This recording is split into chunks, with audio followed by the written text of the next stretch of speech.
Muy buenos días, queridos amigos. Hoy les traigo el capítulo 3 del libro de Esperanza para un mundo en crisis, escrita por Mark Finley. Empecemos con la lectura. El título que lleva este libro es El descubrimiento de la vacuna definitiva. Mientras escribo este libro, los laboratorios de investigación y los centros médicos universitarios de todo el mundo avanzan a toda velocidad para descubrir una vacuna eficaz contra el nuevo coronavirus que causa la COVID-19. Las vacunas apuntan a producir una respuesta inmune, incluyendo una mayor producción de anticuerpos y defensas contra infecciones causadas por virus y bacterias. A medida que los países intentan controlar la propagación de esta pandemia mortal, una de las mayores preocupaciones que ha surgido en el temor de que una segunda ola de COVID-19 vuelva a ocurrir en poco tiempo.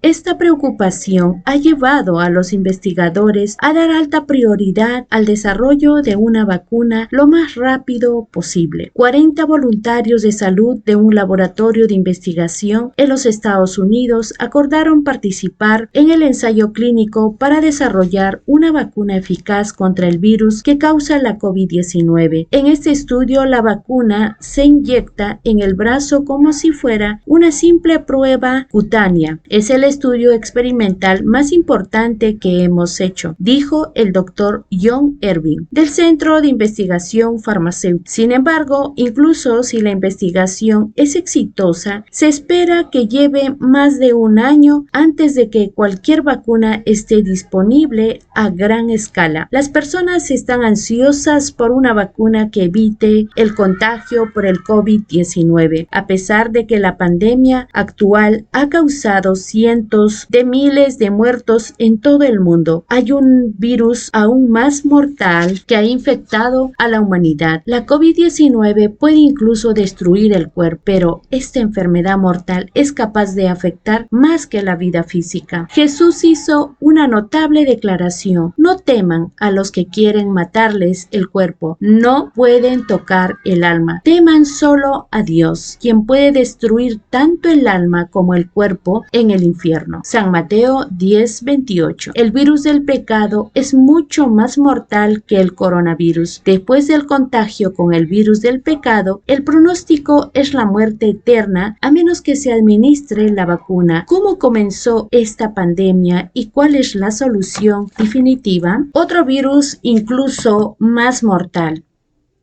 es el subtítulo. Aunque fueron creados perfectos a imagen y semejanza de Dios, desgraciadamente Adán y Eva escucharon la voz de la serpiente en el jardín del Edén y cedieron a sus tentaciones.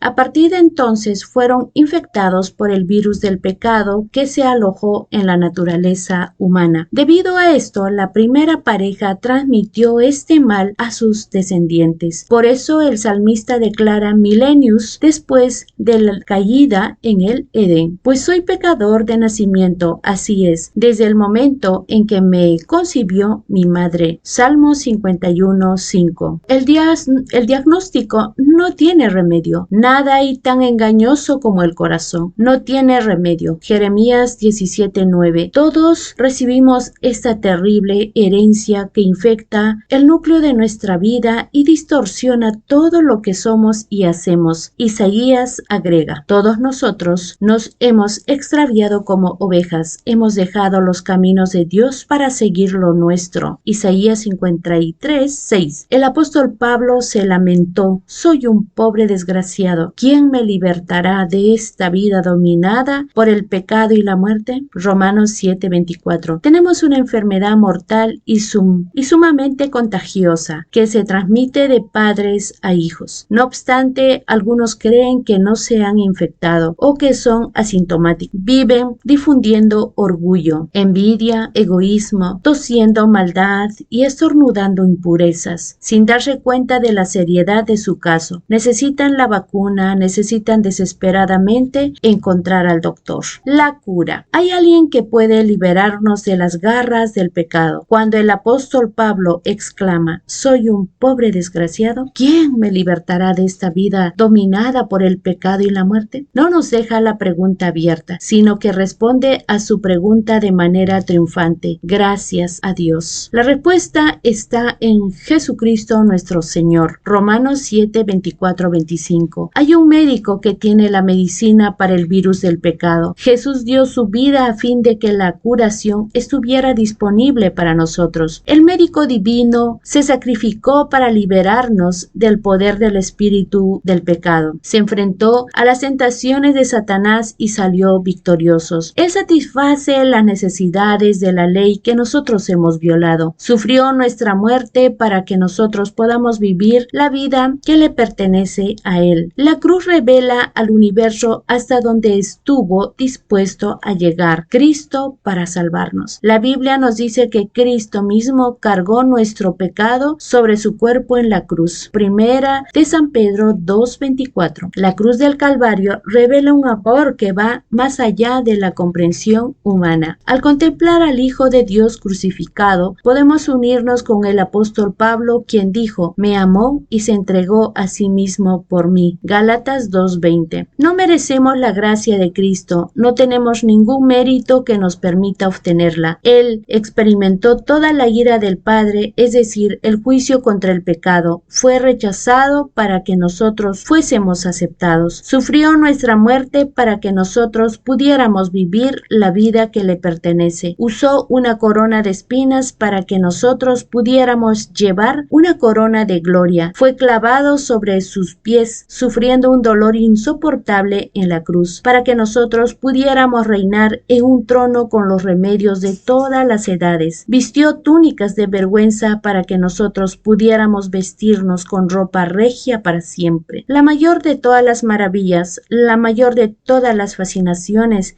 es que incluso en medio de nuestra vergüenza y nuestra culpa, Jesús no nos rechazó. Nos buscó en el amor para aceptarnos. Es Él, Cordero de Dios, que quita el pecado del mundo. San Mateo 1:29.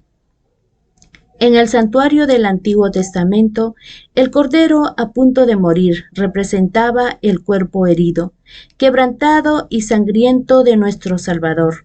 Bien entendido, estos sacrificios apuntaban a la cruda cruz en el futuro. Hablaban de clavos y una corona de espinas. Hablaban de un juicio mentiroso, de la agonía del madero, de la burla y de los soldados. De los soldados romanos y de la burla de la multitud. Hablaban del precio del pecado, de la condenación de la ley y de la maravillosa de la gracia.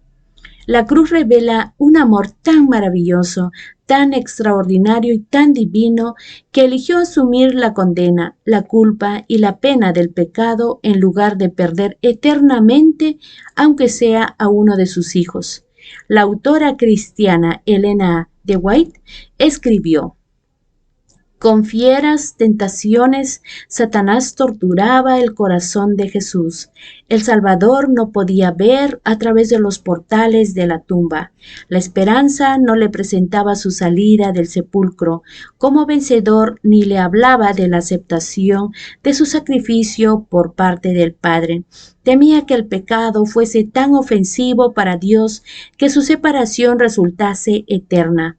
Cristo sintió la angustia que el pecador sintiera cuando la misericordia no interceda más por la raza culpable, lo que hizo tan amarga la copa que bebía el Hijo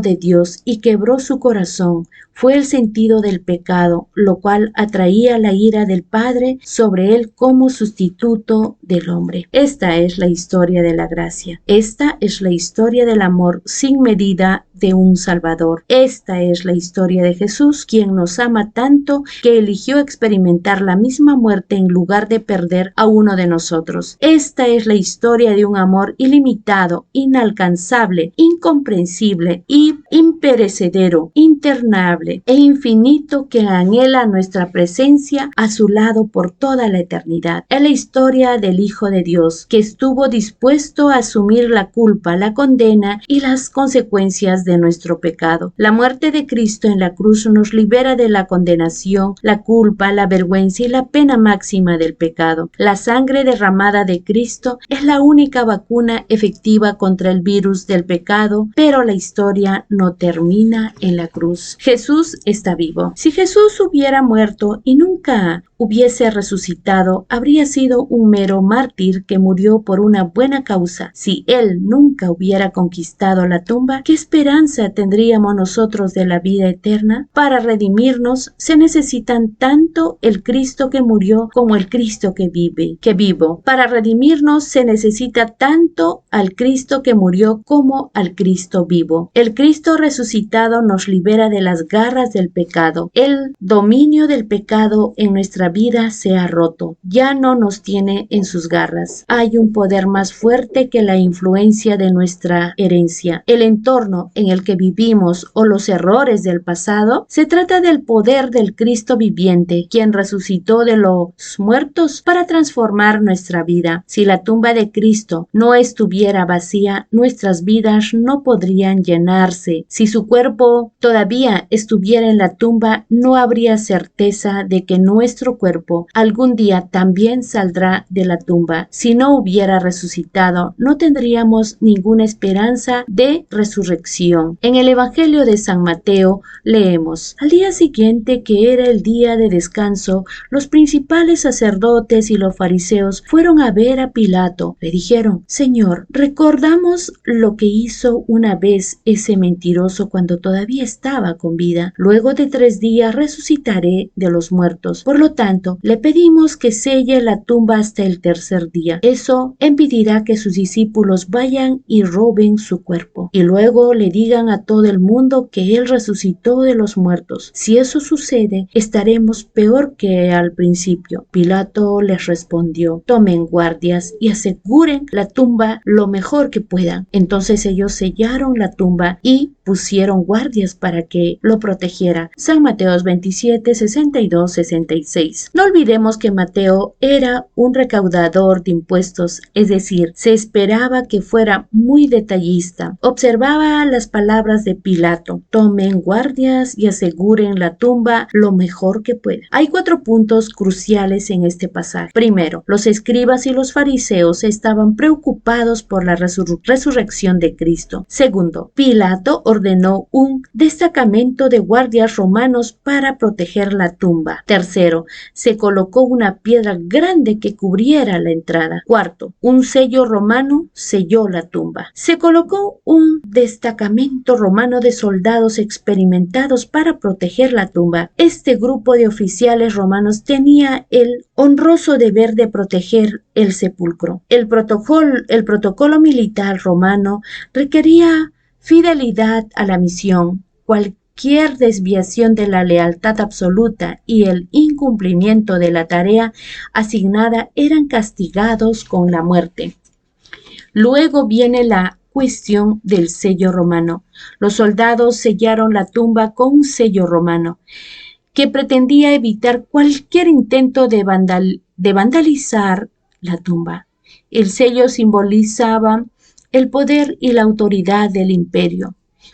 Los romanos gobernaron Jerusalén con un brazo de hierro y no toleraban ningún desvío a su autoridad.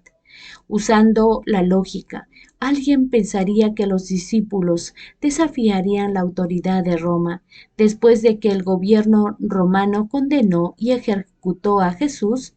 ¿Dónde estaban los discípulos en ese momento? ¿Estaban temblando de miedo, escondidos en el aposento alto? Pedro acaba de negar al Señor 3 veces. En la cruz, los discípulos abandonaron a Jesús y huyeron. Es ilógico pensar que esos discípulos infieles tendrían el coraje de violar el sello romano. Además, hubiese sido necesario mover la piedra. En San Juan 21. Las Escrituras informan: el domingo por la mañana temprano, mientras aún estaba oscuro, María Magdalena llegó a la tumba y vio que había rodado la piedra de la entrada. Los arqueólogos han descubierto varias tumbas en la región de Jerusalén. En general, una piedra de sepulcro como esta pesaba alrededor de 2 toneladas. Estaba sitiada sobre una ranura a la entrada de la tumba y se la hacía rodar por medio de una barreta para cerrar la tumba. La ranura a menudo no estaba nivelada, por lo que se hacía deslizar la piedra redonda por una pequeña pendiente hasta el lugar correcto. Una vez cerrada, era extremadamente difícil quitar la piedra de la tumba, ya que tendría que rodar hacia arriba. El escritor George McDowell presenta un argumento muy sólido cuando afirma que se tomaron tantas medidas de seguridad en el juicio, en la crucifixión, en el entierro y en el cierre y el sello de la tumba, así como en la protección de su tumba, que es difícil para críticos defender su posición de que Cristo no resucitó de los muertos. Una de las mayores evidencias de la resurrección de Cristo es la transformación en la vida de los discípulos cuando comenzaron a proclamar poderosamente su resurrección. ¿A dónde fueron primero? Regresaron a Jerusalén, el mismo lugar del que habían oído. Con el tiempo, cada uno de los discípulos, con excepción de Juan, sufrió la muerte de un mártir. Santiago fue decapitado, Pedro crucificado boca abajo. Es absurdo pensar que morirían por una mentira que ellos mismos inventaron. Las verdades transformadoras de la resurrección. La Biblia a menudo comunica lecciones profundas en términos simples.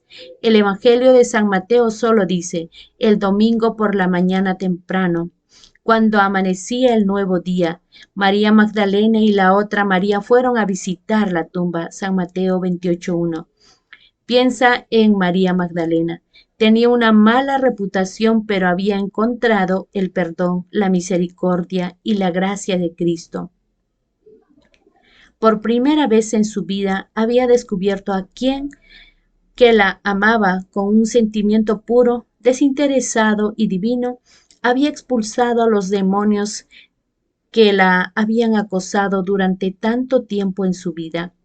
En Cristo ella había encontrado una nueva oportunidad. Él le había ofrecido una razón para vivir. Pero Jesús estaba muerto. La última vez que había visto al Salvador, su cuerpo estaba quebrantado, magullado y ensangrentado. Se había marchado con angustia y profunda tristeza por haber sido testigo de la crucifixión de su Maestro. No podía soportar ver la sangre roja y viscosa que goteaba de sus manos, ni su sangrante rostro. No podía mirar a los ojos de Jesús. No podía soportar mirar su cuerpo devastado por el dolor. No podía soportar el horror de todo ello. Acompañemos a María y a las otras mujeres en su camino a la tumba para embalsamar el cuerpo de Cristo. Está amaneciendo. La oscuridad se disipa. Los últimos días habían estado marcados por una profunda decepción y sufrimiento. Sus esperanzas se habían roto en 1000 pedazos. Como una botella de vidrio arrojada contra la pared, los discípulos se habían aislado en el aposento alto, como en una cuarentena autoimpuesta, llenos de miedo y sin certeza sobre el futuro. Piensa en María Magdalena acercándose a la tumba. La muerte de Cristo había destrozado sus sueños. ¿Qué pensamiento cruzaba por su mente? Ella debió de haberse preguntado cómo encontrarle sentido a los acontecimientos de los últimos días. Debió de haber estado confundida, perpleja y conmocionada por todo lo que había sucedido en las últimas 48 horas. Aún así, dio un paso de fe y fue a embalsamar su cuerpo. Las mujeres no tenían respuesta a todas las preguntas. Estaban confundidas acerca de muchos de los acontecimientos del fin de semana y sin duda no tenían idea de cómo mover la piedra gigante que cerraba la tumba. Los guardias romanos indudablemente no estarían dispuestos a ayudarlas con esto. No tenían idea de cómo se resolvería el problema, pero sintieron el deber de hacer su parte y dejaron el resto a Dios. No tienes que tener todas las respuestas para hacer lo que Dios pone en tu corazón. La fe no significa que entiendes todo, sino que puedes confiar en todo lo que Dios dice. La fe no es saber, es creer. La fe no es tener todas las respuestas, es tener la confianza en que Dios todavía nos ama, está haciendo todo por nuestro bien, incluso si apenas entendemos la historia de la resurrección de Jesús. Nos recuerda que después de la oscuridad siempre sale el sol. La noche se convierte en día, en la hora de la oscuridad más profunda de tu vida. Cree que Jesús, el sol de justicia, brillará en su existencia. No tienes que entenderlo, solo cree, cree que se preocupa por ti, cree que te ama, cree que Él tiene en mente lo mejor para ti, cree que la luz de Dios iluminará tu corazón. Jesús es la luz del mundo y aleja la oscuridad. Hay un giro extraño en la historia de la resurrección. Encontramos esto en San Juan 20, 11 al 17. María se encontraba llorando fuera de la tumba. Dos ángeles preguntaron, apreciada mujer, ¿por qué lloras? Ella respondió, porque se han llevado a mi Señor y no sé dónde lo han puesto. Después de eso, dio la vuelta para irse y vio a alguien que estaba de pie allí. Era Jesús, pero ella no lo reconoció. Hay muchas personas que sienten que no saben dónde o cómo encontrar a Jesús. Lo más interesante es esto. María estaba buscando a Jesús, pero él estaba justo a su lado. Dios prometió que nunca dejaría a sus hijos. Hablando en nombre de Dios, el profeta dijo, no tengas miedo, porque yo estoy contigo. No te desalientes, porque yo soy tu Dios. Te daré fuerza y te ayudaré, te sustentaré con mi mano derecha victoriosa. Isaías 41:10. En medio de las lágrimas, María no vio a Jesús, pero Él estaba muy cerca de ella.